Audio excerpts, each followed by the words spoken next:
बड़ा शौक था, कभी नल के नीचे तो कभी तालाब के पास। अरे मेरी नीली वाली लुंगी नहीं दिख रही है, कहाँ रखी है लुंगी? अरे वो तो विभा ने परसों ही धोकर रखी थी आपकी अलमारी में।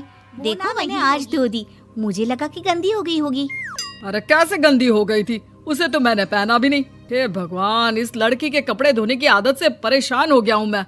जितना तो घर में राशन नहीं आता उससे कहीं ज्यादा डिटर्जेंट पाउडर का शादी करवा दो, शादी जाए अपने घर में ही करे काम, फिर चाहे घर के कपड़े धोने हो या पूरे गांव के। हाँ ठीक बोल रही हो। देखता हूँ है जब विभा को देखने लड़के वाले आ जाते हैं। लड़की मुझे होने वाली सास कहती है, बेटी अगर कुछ पूछना है तो पूछ लो।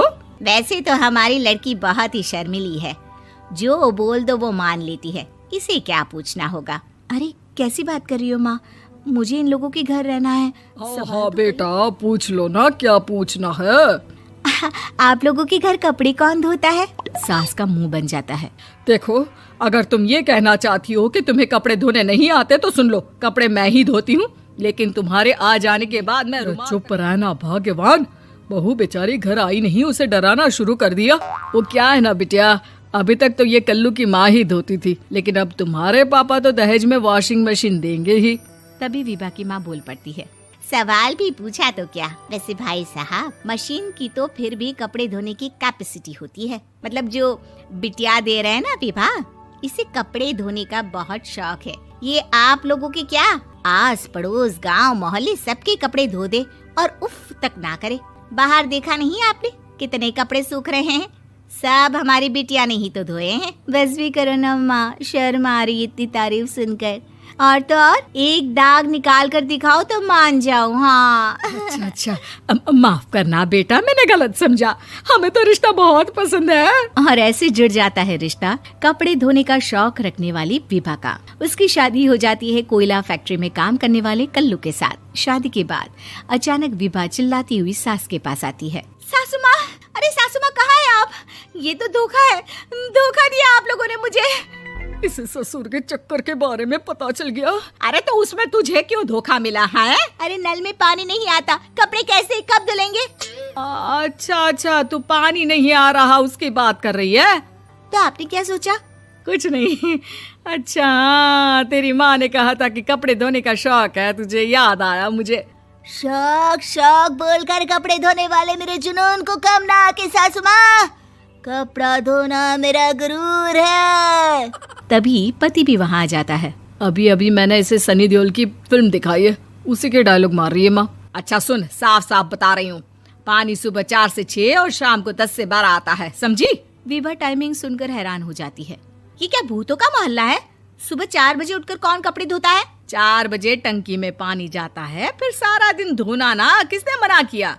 अरे कैसी बात कर? 12 बजे तक कपड़े ही धोती रहती। एक रोज सास पड़ोस से निकलकर कहीं जा रही होती है कि साथ वाली कहती है, हाँ कल्लू की माँ, जरा ये बताओ कि 2 साड़ी है, 2 ब्लाउज और एक पेटीकोट और एक नाड़े वाला लंबा कच्छा।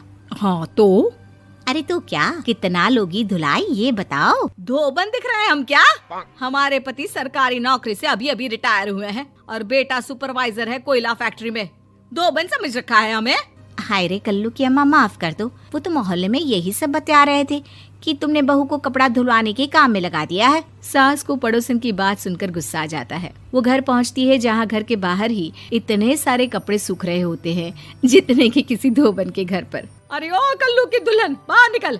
माँ जी यहीं आ जाओ, बाथरूम में चादर धो रहे हैं हम। अरे अभी हम धोते हैं, तुमको बाहर निकलो। ये आस पड़ोस वाले बोल रहे हैं कि हम बहू से कपड़े धुलवा कर उसे कपड़ा धोने वाली बना दिए हैं। अरे छोड़ो ना माँ जी, किन लोगों की बातों में आती हो?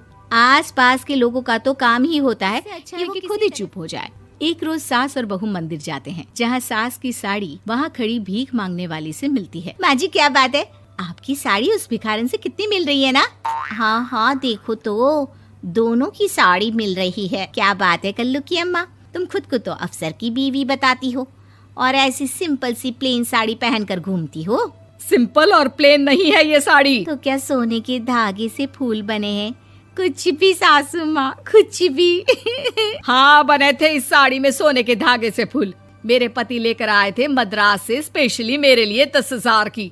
ताहे भाई साहब, इस भिखारन के लिए भी सेम टू सेम साड़ी लेकर आए होंगे 10,000 की। सास उस वक्त तो कुछ नहीं कहती, लेकिन बहू के साथ घर आती है और अलमारी से एल्बम निकाल कर लाती है। ये साड़ी देख रही है, ये वही साड़ी है जिसे मैंने अभी पहना था। इस साड़ी में ये जो चमकदार फूल दिख रहे हैं ना, ये सोने के धागों से काढ़े गए हैं। लेकिन तू लोकल वॉशिंग मशीन ब्रश से घिस घिस कर सारे फूलों को निकाल कर साड़ी प्लेन कर दी। मुझे माफ कर दीजिए सासू माँ। और तो और, जब मैंने तुझे तेरी गलती के लिए कुछ नहीं कहा